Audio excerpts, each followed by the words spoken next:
Doctor Yunus পদত্যাগ করেছে। Doctor Yunus নাকি বিদেশ থেকে যমুনা টেলিভিশনের কাছে পদত্যাগ করেছে। সমন্বয়ক যারা যারা আছে, সার্জিস পালিয়ে গেছে, নাহিদ পালিয়ে গেছে, হাসনাত আব্দুল্লাহ পালিয়ে গেছে। সারা রাত তারা গুজব ছড়াইলো স্বৈরাচার হাসিনা দেশে ঢুকতেছে, পালিয়ে গেছে ডক্টর ইউনূস, সরকার ধরা খেয়েছে। সকালবেলা ওঠার পরে দেখি ডক্টর ইউনূসও আছে, হাসনাত আব্দুল্লাহ আছে, সার্জিসও আছে, কিন্তু গুজব বাজরা নাই।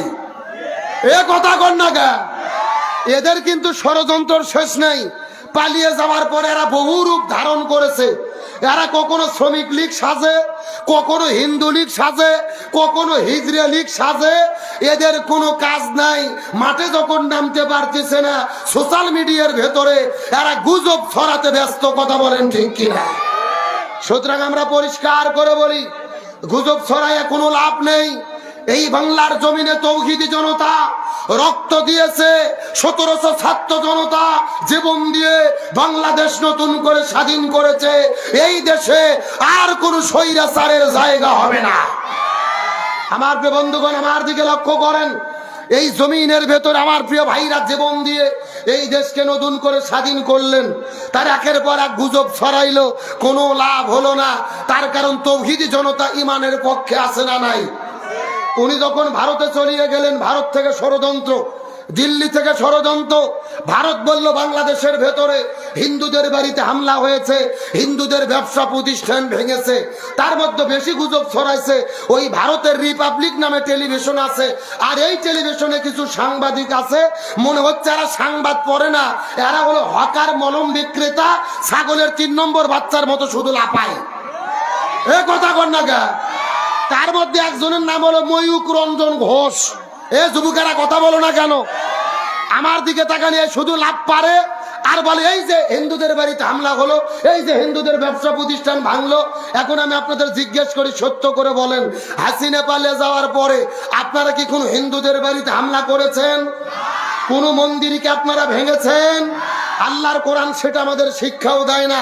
আল্লাহর কোরআন বলেন, লাকুম দীনুকুম ওয়ালিয়া দিন, যার ধর্ম সে পালন করবে।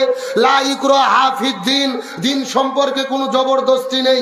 বরং এই বাংলাদেশে আমরা দেখেছি গত দুর্গাপূজার ভেতরে বিএনপির ভাইয়েরা, জামাত ইসলামের ভাইয়েরা ওই হিন্দুদের দুর্গায় ঘুরে ঘুরে তাদের দুর্গাপূজাকে নিরাপত্তা দিয়েছে। আমরা তাদের দুর্গকে নিরাপত্তা দিলাম, আর ওরা ভারতের ভেতরে মুসলমানদের বাবরি মসজিদ ভেঙে ওই জায়গায় তারা রাম মন্দির তৈরি করেছে। সুতরাং নরেন্দ্র মোদীকে বলি, তোমরা নিজের সরকারি তেল দাও। বাংলাদেশের হিন্দুরা জামাই আদরে বসবাস করতেছে, তোমরা ভারতের মুসলমানদেরকে নিরাপত্তা দান করো। ওরা কি বলেছে? বাংলাদেশে পিএস দেব না, আলু দেব না, বাংলাদেশের মানুষকে না খাওয়াইয়া মারবো। ওরা বলছে আমরা পিএস আর আলু দেব না, আর আমরা বলছি আমরা তোদের পিএস আর আলু খাবো না। এ কথা কর না গা। 15 দিন ওদের পিএস আর আলু আমরা খাইনি। এখন ভারতের পিএস হলো 1.5 টাকা কেজি, আলু হলো 2 টাকা কেজি। পচে যাচ্ছে। ওই ভারতের কৃষকেরা আলু আর পিএস রাস্তার মধ্যে ফেলে দিয়ে ওই নরেন্দ্র মোদীর বিরুদ্ধে আন্দোলন করতেছে। আল্লাহু আকবার বলেন। আমাদের বাংলাদেশে একটা কথা আছে, অন্যের জন্য গর্ত খুললে ওই গর্তে নিজেকেই। তার মানে ওরা আমাদের বিপদে ফেলাতে গিয়ে ওরা নিজেরাই বিপদের মধ্যে পড়েছে।